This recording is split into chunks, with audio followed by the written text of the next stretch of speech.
وإلى ولوالدينا وجميع حاجاتنا الكرام. الفاتحة. أعوذ بالله من الشيطان الرجيم. بسم الله الرحمن الرحيم. الحمد لله رب العالمين الرحمن الرحيم مالك يوم الدين. إياك نعبد وإياك نستعين اهدنا الصراط المستقيم صراط الذين أنعمت عليهم غير المغضوب عليهم ولا الضالين. Alhamdulillah wassalatu wassalamu ala Rasulillah. Amma ba'du. Jamaah salat subuh. Alhamdulillah kita masih diberi kesempatan untuk melanjutkan aktivitas kita di bulan Ramadan ini. Pagi hari ini kita lanjutkan kajian bacaan kitab Wasiyatul Mustafa. Pesan Rasulullah berikutnya, ya Ali, hey Ali, min karomatil mu'min, di antara kemuliaan orang mukmin. Kata Nabi, di antara kemuliaan orang mukmin, zaujatun muwafiqatun, zaujatun bojuwadon, muwafiqatun kang nyocoki. Kata Rasulullah, di antara kemuliaan orang mukmin adalah zaujatun muwafiqatun, pasangan yang cocok. Dalam agama kita dianjurkan ketika mencari jodoh, baik untuk diri kita atau untuk anak kita, itu dianjurkan, istilah dalam agama itu kufu. Kufu itu yang dimaksud tadi muwafiqatun, sesuai. Artinya apa?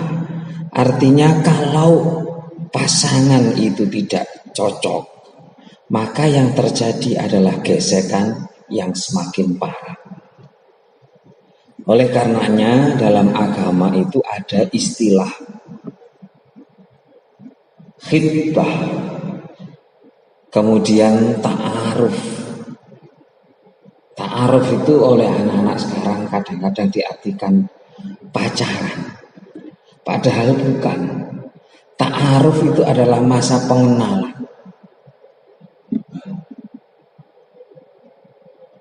Kalau saya kemarin ketika saya diminta oleh salah seorang ustadz, apa jenengan nggak punya anak buah atau jenengan nggak punya teman, ini ada anak perempuan, seperti itu. Kemudian setelah saya beritahu nama anak yang saya sampaikan, anak laki-laki itu, dari pihak perempuan itu kemudian minta siapa dia. Itu sebelum ditemukan, sebelum anak itu ketemu, sebelum diberikan nomor HP, ditemukan, itu keduanya saling mengetahui dulu siapa dia, keluarganya bagaimana. Itu sangat penting. Kenapa? Karena akan berpengaruh kepada kelancaran. Makanya kalau nikah tidak boleh asal nikah. Dalam zaman Nabi itu kan ada. Ketika sahabat ditanya oleh Nabi, hal tandur ilaiha, apa kamu sudah melihatnya? Ketika ada sahabat Nabi mau nikah, kemudian dihitbahkan, gampangnya dilamar nomor keluarga. Nabi, saya mau nikah. Terus kamu tahu calon istrimu? Enggak, saya serahkan pada keluarga saya. Kata Nabi, undur ilaiha, kamu lihat sana. Gitu. Kenapa? Fa'innahu, karena sesungguhnya melihat itu adalah akan menjadikan langgengnya percintaan kalian. Itu penting. Lah, yang sekarang terjadi kadang-kadang kelewatan. Seharusnya hanya sekedar ta'aruf. Ketika khitbah, yang diperbolehkan itu adalah melihat telapak tangan dan wajah. Saya tanya ketika pelajaran di pondok dulu, apa maksudnya melihat tangan dan wajah? Seseorang itu akan bisa dilihat apa akhlak atau perangainya sebenarnya dari kedua anggota tubuh itu. Tapi gak ngeramal. Kok diwasi tangannya, oh iki ngene, bukan. Tapi bisa dilihat dari wajah. dan dari pasangan. Oleh karena itu, melatih anak kita menjadi orang yang tabasum atau suka senyum aja, itu penting.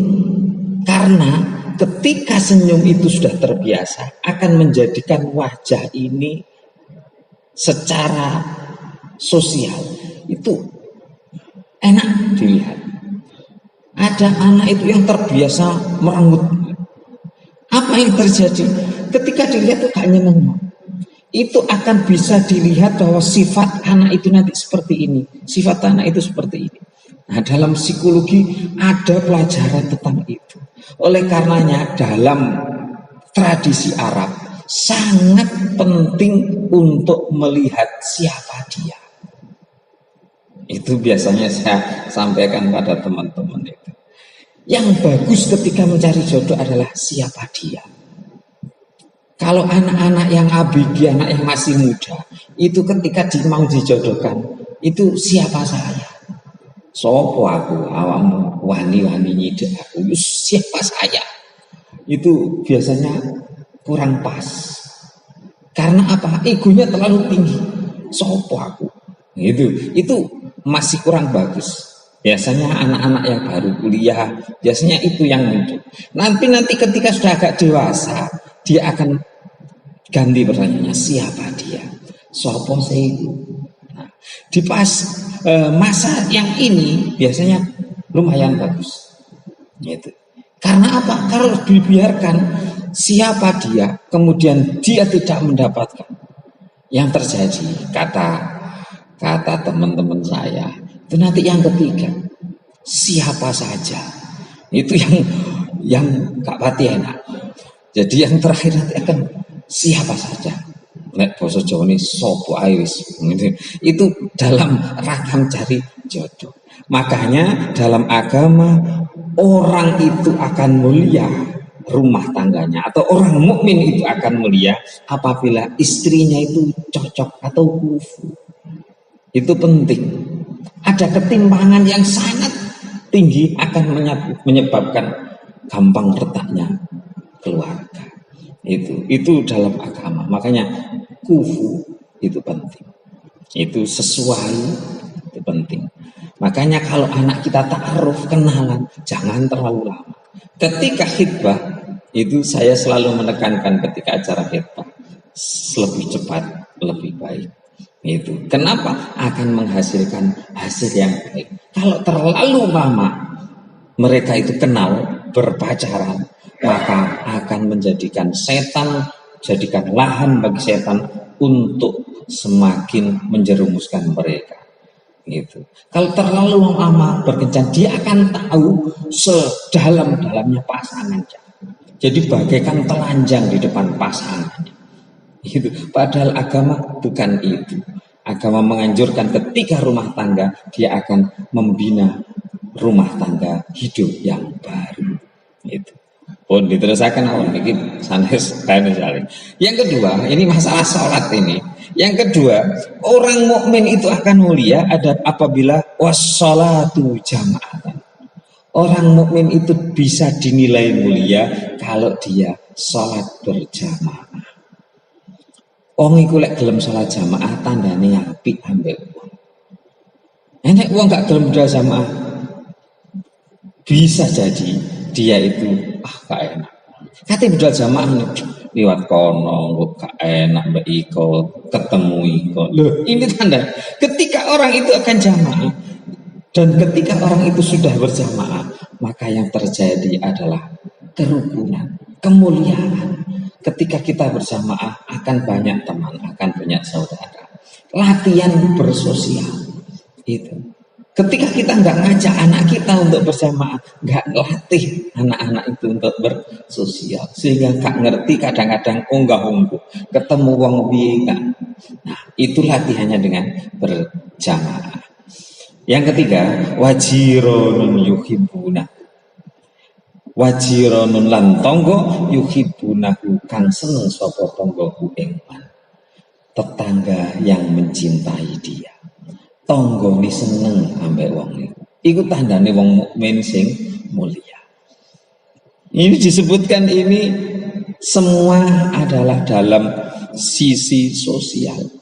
Jadi orang mukmin itu bukan semata-mata wong Gus yang memenhukan wong itu ngaji bagus, bukan, tapi dilihat pula dari segi sosialnya.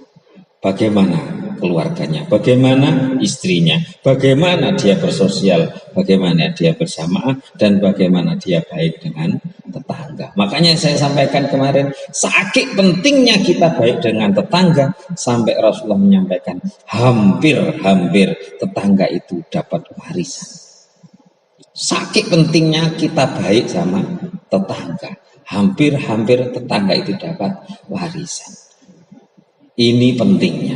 Oleh karenanya sekarang kita dengar wong iku lek magri omahe. Gitu, wong iku lek magri omahe ambek tembok kawet dawur niku. Akan lebih bagus dia magri rumahnya dengan semangkok sedekah. Ini sering kita dengar. Wong iku lek gelem sedekah nang tangga. Itu rumahnya akan lebih terjaga daripada dia punya bangunan tembok pagar rumahnya tinggi tapi dia nggak baik dengan tetangga. Senang sedekah, dia punya makanan, dia senang bersedekah dengan tetangga. Tetangga akan jadi baik dengan kita karena kita baik dengan mereka. Contoh nih biasanya lek enek wong kok dok-dok ten kene omah jenengan boten wonten, ya napa? Mesti dijawab ambek tanggane, mboten enten niku tasih medal. Itu kenapa? Karena tetangga baik sama kita. Tapi ketika kita tidak baik dengan tetangga, teng-teng bapak sak ndlenger. Itu. Lebih parah lagi, enek maling sakit mangkel. Enek maling kajenge mencuri di rumah kita. Kalau kita baik sama tetangga, akan dijaga rumah kita oleh tetangga. Tapi enggak baik kita dengan tetangga, dinjarno bapak. Ya, dicolong ya bapak, dintek nama ya bapak. Terus saya ini kalau perlu maling itu gawak no linggis, kilo, tak rewangi, kayak nyukit. Ini kenapa? Karena sakit pentingnya kita baik dengan tetangga. Mari kita berusaha jadi hamba Allah yang hubungan kita secara vertikal bagus, secara horizontal juga bagus. Caranya baikkan. Perbaiki hubungan rumah tangga kita, perbaiki sosial kita dengan sholat berjamaah, dan perbaiki sosial kita baik dengan tetangga. Mudah-mudahan kita bisa semakin lebih baik. Kurang lebihnya mohon maaf. Assalamualaikum warahmatullahi wabarakatuh.